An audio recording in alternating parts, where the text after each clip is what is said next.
بس شوفوا لي الجمال قاعدة فوق التمن. بسم الله. ويلي شوفوا نترافة اللحم. ويلي ويلي ويلي ويلي ويلي ويلي. إذا مو حلقوم مو قبول. بسم الله.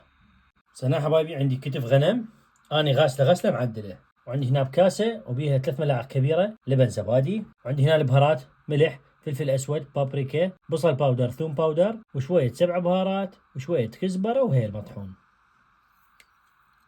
وعندي هنا حسبة 3 قلاص زيت نباتي ونخلطهم خلطة معدلة. وهيك الصلصة مالتنا صارت جاهزة.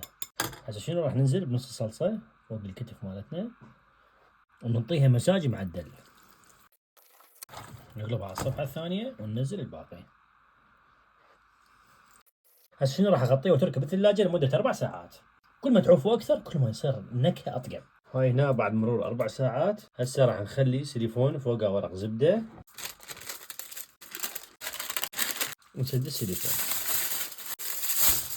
طبعا انا هنا غلفته بدبل سيليفون، بس عاد القبل على فرن محمى مسبقا على درجة حرارة 200 فوق الجو من 2 وربع الى 2 ونص ويكون عندنا جاهز. بسم الله.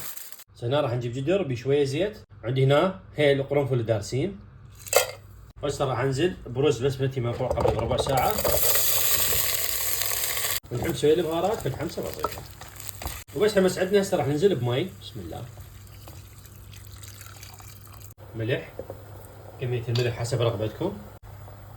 وهسه راح اخليه على نار عالية الى ان ينشف عندي المي تماما. وبس نشف عندنا المي هسه راح ننزل بشوية زعفران يعطي نكهة خرافية. وهسه على نار ناصية وراح اغطيه واتركه لمدة ربع ساعة الى 3 ساعة يكون عندنا جاهز. هنا بعد مرور 2 ونص هسه راح نفتحها. بسم الله.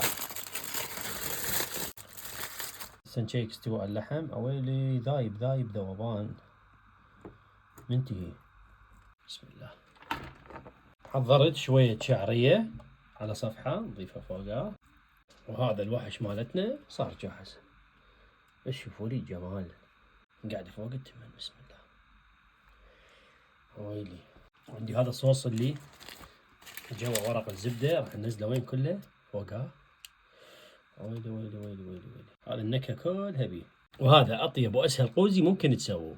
هسه حبايبي نقول بسم الله ونذوق. شوفوا لنا ترافة اللحم. ويلي حار ما يلزم.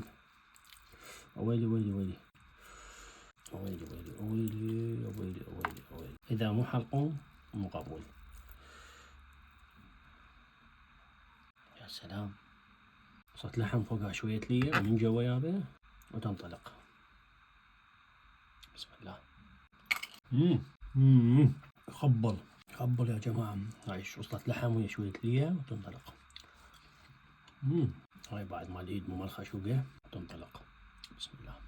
هنا حبايبي وصلنا نهاية الفيديو، ان شاء الله نشوفكم فيديو جديد. تحياتي لكم.